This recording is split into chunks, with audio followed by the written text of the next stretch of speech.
Welcome to the graveyard. Here you can see it. I'm recording this video here because this is where you will end up earlier if you continue to eat these toxic and addictive cooked foods. At least that's what I hear a lot in the raw vegan, in the raw foodist community. And in this video I want to give you my take on it and also share my experience with it.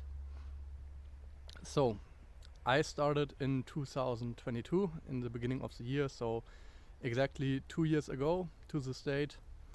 I did a 7-day water fast.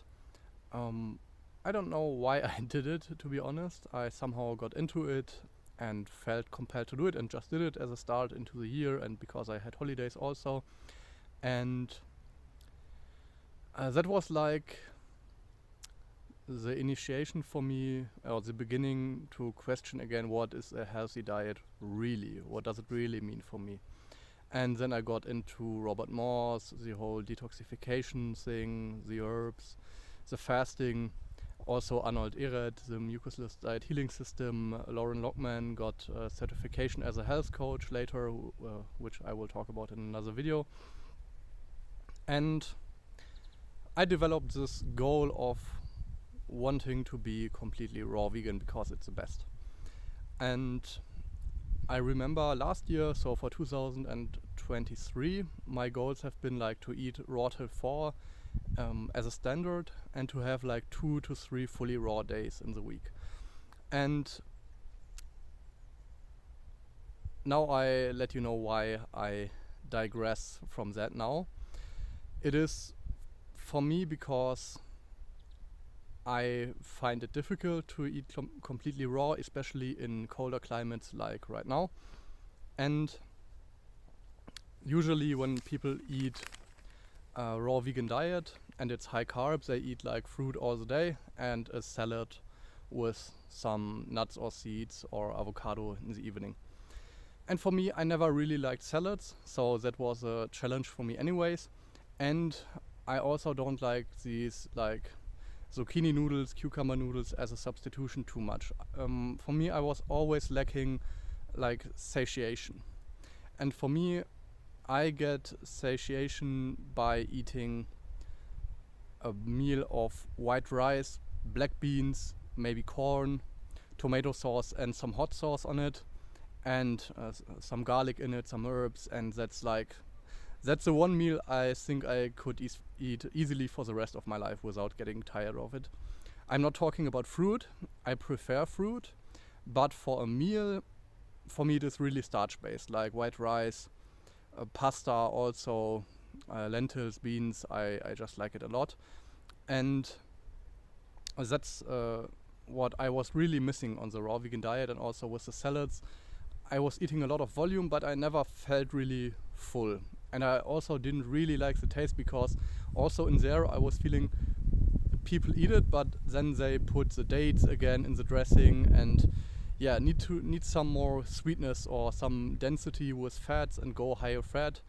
So yeah, that's another disadvantage that I see, this raw is law mentality, and that you have to be like raw vegan, and not really care too much about what you eat. For example, if you eat a lot of avocados, a lot of dressings, a lot of gourmet raw vegan food that is higher fat, I think you are way better off eating like a starch solution type of way, where you include cooked foods, cooked starches, but keep the fat really, really low. And that is also what I'm rather doing right now, or also heading more into the direction of a Durian Rider protocol, where I add sugar and have fruit usually during the day and a cooked meal at night.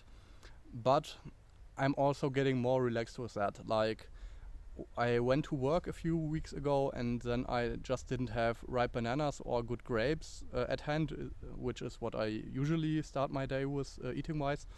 And then I just had oatmeal with, I don't know what it was, maybe tin fruit or apples or stuff like that. So really easy, and sugar also in it, and it was like fine. So no issue with it. And letting go of this raw is law mentality helped me a lot personally.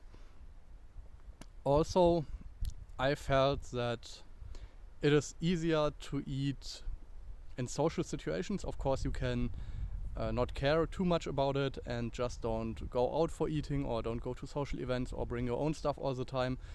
But I didn't really like doing that, so that's another disadvantage for me. And I also have the impression that in the raw vegan scene there is a lot of misinformation and raw dogma going on. For example, like, as I said in the beginning, cooked food is addictive, cooked food is toxic, cooked food is poison.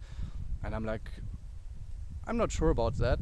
So yeah, I saw a good series of videos from Ryan from Healthy Happy Vegan. He has a playlist about it, like raw food myths debunked. I will link it down there in the description.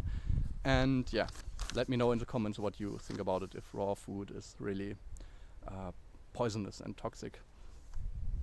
And I also felt that it is like some kind of elitist mentality. For example, I went to the Dutch Fruit Festival in 2022 and 2023, and in one of these festivals there was an event by Doug Graham. He was doing like sports and stuff, and man, I have loads of respect for Doug, really. He's in fantastic shape for his age. He has helped a lot of people getting better, improve their health, and also being vegan in general, so he has my respect in any way. But he was doing this sports events where we were playing like catch or stuff like that, and also we were having like a field and he was separating it again, and then it was like just males can play catch with males and females with females. And then at the end he was like, I do this game all the time, but this complex variation I can just do with raw foodies. And I was like, that's a bit arrogant to say, in my opinion. And also the other thing is, at that time, of course, at the fruit festival I was eating raw vegan, and it is also not a problem. I think it's a very healthy way of eating if you wish to do it, but you can also eat healthy ways, including cooked foods, in my opinion. And I was there being raw during the week of the festival, but in other times I was eating cooked food. Am I a raw foodist now? No idea. I was also talking to other people, and some of them said they still sometimes eat animal products. Are they raw foodists? I don't know.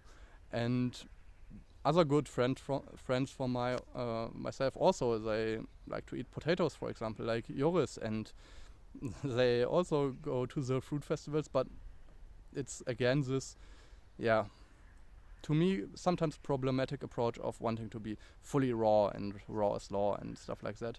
It's again no hate against Doug. I had a great time with him and he also helped me personally, but I don't think that is helpful, and it can lead people in the wrong direction, in my opinion. And I also asked myself regarding longevity and the blue zones, the study from Dan Buettner, where he went around the world and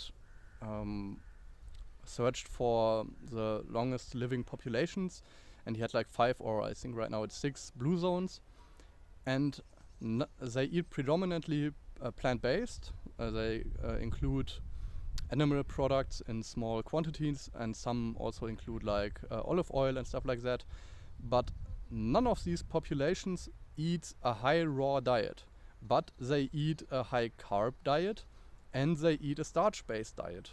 So that lets me also question if it's like so superior to eat raw vegan, or if again cooked foods can contribute to living a healthy and long life. Not alone, but contribute. That's my opinion.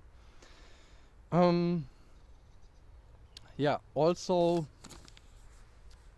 I am of the impression that a lot of people, like when I got into this interested in eating a raw vegan diet, I did a lot of research on YouTube also and tried to find people eating this way, and there have been a lot of people posting videos about it like 5-10 years ago, and I was making some comments and asking, are you still eating this way, how is it going?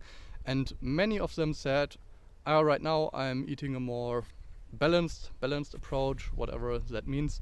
So they include whole foods, cooked foods again, and eat like a whole food plant-based diet.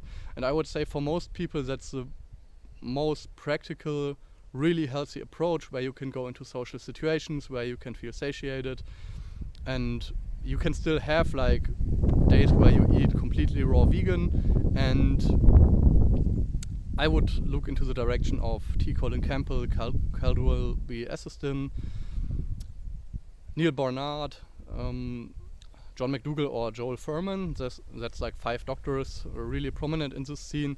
And yeah, because I feel like sometimes if you want to eat a completely raw vegan, fully raw diet, especially in colder climates, I'm not the only one that struggles with that, or that who feels that it doesn't really fit, in my opinion.